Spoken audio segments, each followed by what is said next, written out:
Welcome to the Dead Pixel Society podcast, the photo imaging industry's leading news source. Here's your host, Gary Pageau.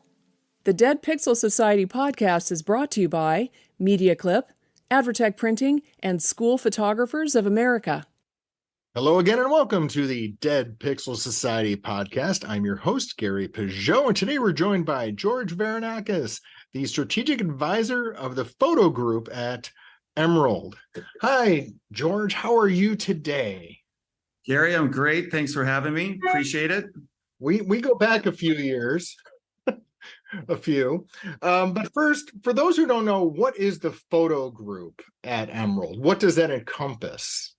That encompasses WPPI, the Portrait Masters, the Portrait System by Sue Bryce Education, the new WPPI podcast that we launched 2 weeks ago, and the Portrait System podcast that is a part of the Portrait System educational membership group. And also the venerable Rangefinder. And Rangefinder, yeah. So you got a mix of everything in there. You got publications, you've got online media, and you've got physical events. That's a lot to bring in. So I can't think of a better person to manage that than yourself. For those who aren't aware of you, boy, I'm really putting it on thick here, aren't I? So yeah, this is great. So for those who may not know of you, what is your background? Because you really have touched on every single one of those areas in the past. That is very true. I started out of college at Rangefinder selling advertising and an old magazine that used to be there called Photo Lab Management. I remember that well. We competed against them back in the PMA days. Yeah, so I was just a young snot-nosed kid back then selling advertising, and then I left and came back a couple years later when Skip Cohen was named president. He asked me to come back and be the sales rep for the East Coast. Was there for 10 years, watched the rise of WPPI go from, I think when I started it, we were at 3,000 attendees, I think. And then when I left in 2012, I think we were around 15,000 attendees. So yeah. It was quite a rise. And, those days with Rangefinder, God, I think in 2007, 8, we averaged around 250, 300 pages. I mean, yeah, it was great times back then. Yeah, that was really, that was sort of at the tail end of the PMA days. And I remember that was sort of the WPPI was the hot show, right? That was the show you're competing with Imaging USA primarily for that market. And you guys really did a great job of creating a community around kind of the entry-level photographer and then the photographers who would come in and mentor them, right? So there's that mentor-mentee kind of community that really just blew that show up. It was an unbelievable kind of trajectory of that show. It really did just blow up. And we just had such an incredible staff that you and I were talking earlier before about Skip really being a visionary and Bill Herder being one of the best editors. And, Skip and Bill were mentors to me.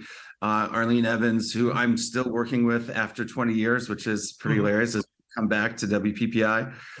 We really had an incredible run. We had a blast. We had so much fun every day coming up with new ideas and how to grow the show. That was really one of the best parts of my career, really. And it showed in the event. It was a joyful event when you went. It was a good time. It was had by all. But you chose to leave in 2012. And where did you go from there? You did something in the industry, but different. I did. I went to Creative Live, and I was there for 3 years, moved up to Seattle. Craig Swanson, who was the co-founder of Creative Live, recruited me up there. And again, it was a completely different experience than what I had at WPPI and Rangefinder, and that it was live streaming education. Right. And I was the head of education, so I was recruiting all the instructors. And then we did some really amazing events like Photoshop Week, which were basically kind of like our online conferences before there were really online conferences. Right. We did Photo Week, and those things were just huge flagpole events for us every year. Those are really fun to create as well. And I learned just a ton. And then from there in 2015, Craig and I and Aaron Anderson, who is now the brand leader for the photo group, all kind of came together after Creative Live and decided to we started in 2016 the wedding school with Susan Stripling and Sue Bryce Education and the Portrait Masters. And I was there for 6 years, and then we were acquired by Emerald in April of 2021. What's interesting is you made the jump from kind of the physical space to the virtual space, the online learning space, which is, for in that era, that was like anathema. You didn't, the virtual people were almost a threat to the physical event people, right? Because there's really not an idea that, one was going to cannibalize the other. And I think what's happened is it's been shown that they can enhance each other. Oh, no doubt. And we didn't do any physical events at Creative Live. We did kind of some smaller ones, but really what we found when we launched Sue Bryce Education and the Portrait Masters, and then eventually launched the conference, was the Sue Bryce Education really fueled the Portrait Masters conference. It was all the members that now had a place to meet, engage, network, meet with vendors, and it just became our Super Bowl every year.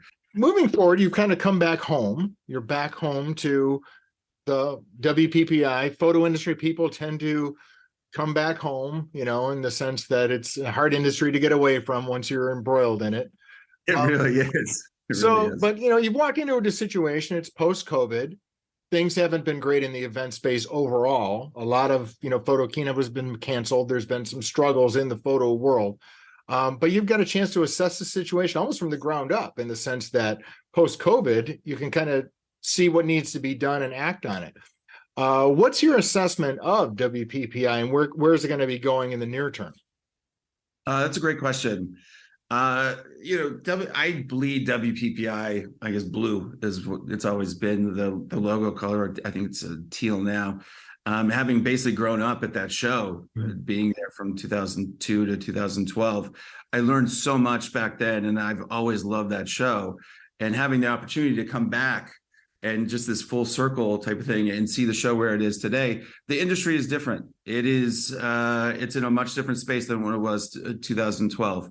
But with that said, I think we've seen a lot of momentum of people wanting to come back to the show. I'll give Imaging USA and PPA a lot of credit. They had a great show in January, and we're seeing some of that momentum carry over into our show this year. So I'm really excited to where it goes, to where this show goes, and where we end up attendance-wise. But also, we came in mid-December, so there wasn't a ton of things we could do, but the things we did do, I think, enhancing the experience of the attendee and also the vendors too. We want to make this more of an experiential show. What we learned at the Portrait Masters was an experiential show. People wanted to be able to shoot and do, shoot in the shooting bays and do different things, and it keeps people engaged throughout those 3 days. What we did is we brought in, we've got about 12 to 15 shooting bays that are going to be on the show floor at WPPI. We've added more photo walks. The photo walks sell out. It's just unbelievable. We'll put them out. They sell out in 10 minutes. So what we're kind of seeing and learning is that people want that experience. Just walking up and down trade show aisles like they used to, that's not the future of really, I don't think any shows, but this show in particular. I think they just have to be a lot more experiential moving forward. And so that was the one thing that we really wanted to lean into, having learned it from the Portrait Masters, is let's bring more of an experience on the trade show floor. And for those who haven't marked it on their calendar, when is the WPPI show and where is it? It's in Las Vegas, Nevada at the Mirage, March 5th through the 9th. Okay. So it's coming up fast, so you better get your tickets. The Mirage is a little different venue than the classic MGM. Why was that choice made to keep it in Las Vegas, obviously, because it's a great convention town. It's easy to get to. Rooms are affordable, and it's easy to get around in. But why did you change the venue from the classic MGM? That's a great question. I wasn't here when they decided to move it. I think they went from the MGM to the Convention Center to the Mandalay. And I think they realized after going to the Convention Center in Mandalay that WPPI's needs to be at a host hotel, like one hotel, not with like when you're at the convention center or at Mandalay, there's 4 other shows going on. And, Right. To really engage with that community, you have to have a home, and it's got to be the only show going on at that hotel. Plus to have a place where people can pull themselves aside and have a side conversation pretty easily, or if a vendor wants to have a suite party or something like that, that can happen. Totally get that. So you've added the more experiential stuff that people have said. So what's been the response? We're a few weeks out. How's the buzz been on the show? Have you seen people coming in who may have not been there the last few years because of the pandemic? Yes, both attendees and vendors.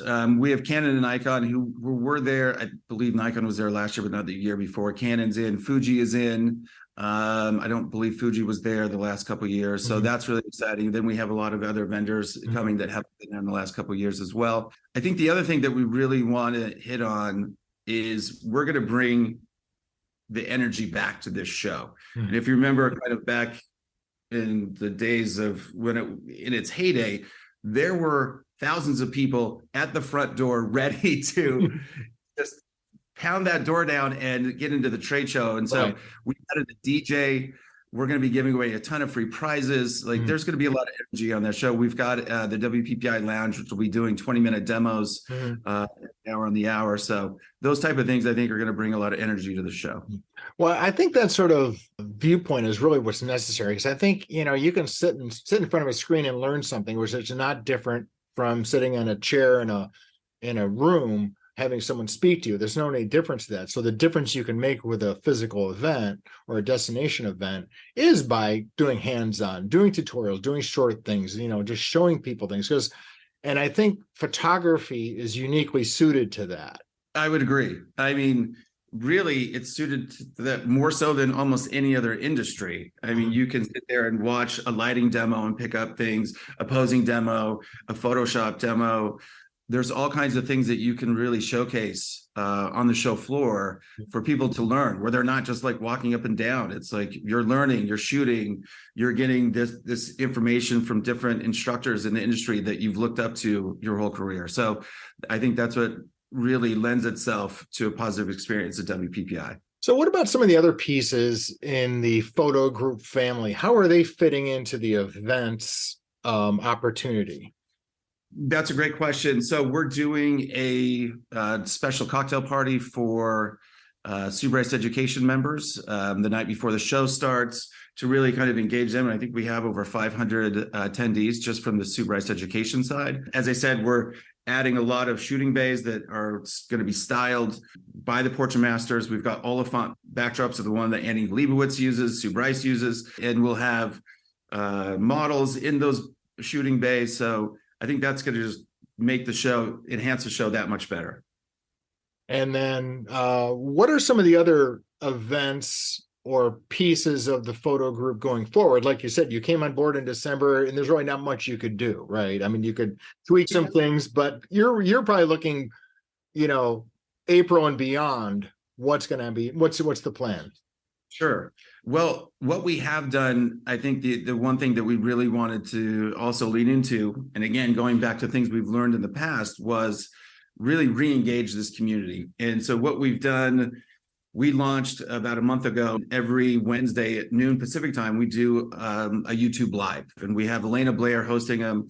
And it's basically bringing on other instructors to kind of talk about their class at WPPI. We give away prizes. We answer a lot of questions because people have a lot of questions going into the show. So it's really kind of re-engaged the community. We want to do more of that moving forward. And after the show, we'll probably do them once or twice a month. And then we also launched the WPPI podcast. We'll have the Portrait Masters Conference, which will be happening in Phoenix in September. And I believe that's September 12th through the 15th. That is going to be a very experiential show where we're planning to do, buses to Sedona to do shoots, and, hikes and back to do different shoots. It's going to be a very, very experiential show. And, talking about the future, those are the type of things that I see WPPI moving into as well, is, busing out to the graveyard and doing shoots like that, and doing all kinds of just different types of hands-on learning throughout the show. We have a lot of it now. I think it's going to expand 5 to 10-fold for 24 and beyond. Mm-hmm. Because I think that's really where, again, the business opportunity is, because, anybody who's selling a product or has a service, it's, the online stuff is great, and even a trade show booth is fine, but really until you can put something in the hands of somebody and let them work with a light, work with a stand, work with a background, work with a camera body, you don't really know. So that's where I think a event like a WPPI are extremely useful, not only for professionals, but for those getting into the business. Oh, no doubt. I think WPPI over the years has always been that show for the photographer that 1 to 5 year in business. Mm-hmm. I think Imaging USA is maybe a little bit more established. Right. Photographer that goes to their show. I think there's room for both, but especially the newbies kind of coming in, and this has always been kind of a newer attendee type of show, mm-hmm. newer photographer. This has a lot of things where you can learn mm-hmm. on the show floor, at the photo walks, in the seminars. So that works well for WPPI. On one hand, this is a very traditional industry in the sense that, photography has been around for, over 100 years, 150 years, right? But the technology has changed, and there's always like new things that are happening. There people are trying to incorporate video and some other things. Have you had to address that sort of tension where you have people say, no, I just want to have lighting and posing and those kind of things, and other people are saying, no, you got to have how to edit a TikTok video or something like that? How do you deal with that tension? That is a great question. We do have a video track mm-hmm. At our show. I believe they've had it for the last few years. I think there's definitely more demand for those type of classes, mm-hmm. and we'll be adding them for 24 in a much bigger way mm-hmm. Next year mm-hmm. for sure. And probably drones too, right? Drones are like a crazy thing at weddings. It's almost like you're at somebody storming Normandy or something with these things in the air whenever you go to a wedding now. I know. There have been drone photography classes, and we'll definitely look into it for 24. So it's endless opportunity is what I'm hearing coming from you. Now, where can people go if they haven't registered for WPPI and need to get on the bandwagon this year? Where do they go? Just WPPIonline.com will tell you everything you need to know. And, we're going to shake this up. This is going to be a really fun show. It's going to be a different show than years past. It'll be a much different show moving forward. We recognize what's going on in the industry. And I think for this event to be really successful moving forward, it's going to turn into a much more experiential show. And that's not only like you're going to see that type of thing at this show this year. Canon's got shooting bays in their booth. Fuji they're doing sponsored photo walks with like the lookalikes from the cast of The Hangover, and mm-hmm. Elvis is going to be marrying people. There's all kinds of these awesome, fun events. We're also bringing back the parties that they haven't had in years past. Mm-hmm. So it's going to be a really fun experience. It's also going to be a very educational experience for the attendees. So we're really excited, and the numbers have kind of really picked up over the last month. So I think we're going to have a great show. Well, great. Well, best wishes, George. Thank you so much for being with us, and looking forward to keeping in touch and continuing to inform our folks about the opportunities with WPPI's Photo Group. And have a great week and a great show. Gary, thank you so much. I've been a huge fan of the podcast for years, and I'm just really excited that you had me on. So thank you. Thank you, sir. Thank you for listening to the Dead Pixel Society podcast. Read more great stories and sign up for the newsletter at www.thedeadpixelssociety.com.